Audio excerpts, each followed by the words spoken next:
6 মাস পেরিয়ে আজ 7 মাসে ঠেকলেও তাকে এখনো পাঠানো সম্ভব হয়নি তৃতীয় কোনো দেশে এবং রাষ্ট্রের অতিথি হিসেবে তিনি আজও ভারতেই অবস্থান করছেন। তবে একটা প্রবল অনিশ্চয়তার মধ্যে এতদিন কেটে গেলেও তাকে নিয়ে ভারত কি করতে চাইছে আনুষ্ঠানিকভাবে তার বিন্দুমাত্র কোনো আভাস দিল্লি দেয়নি। অতিথি হিসেবে থাকলেও তিনি এখনো কিন্তু ভারতের রাজনৈতিক আশ্রয় পাননি। হয়তো মিরাট সেনানিবাসের ভেতরে কোনো সেফ হাউসে, হয়তো নয়, হয়তো মানেসরে কোনো আধা সামরিক বাহিনীর গেস্ট হাউসে, কিংবা সেটাও নয়। বস্তুত শেখ হাসিনার সঠিক লোকেশন যে এত লম্বা সময় ধরে গোপন রাখা সম্ভব হয়েছে এটাও কিন্তু ভারতের জন্য কম সাফল্য নয়। এর মাঝে দেশে বিদেশের বিভিন্ন সংবাদ মাধ্যমে লেখা হয়েছে শেখ হাসিনাকে নাকি রাখা হয়েছে লুটিয়ান্স দিল্লির কোনো বাংলোতেই।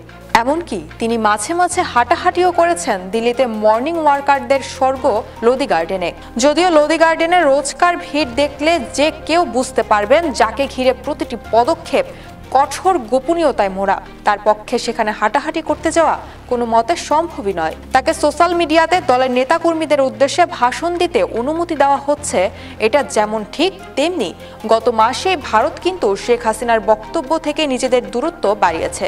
রীতিমতো বিবৃতি দিয়ে ভারত জানিয়েছে শেখ হাসিনা যা বলছেন তা পুরোপুরি ইন্ডিভিজুয়াল ক্যাপাসিটিতে বা তার ব্যক্তিগত পরিসর থেকে বলছেন।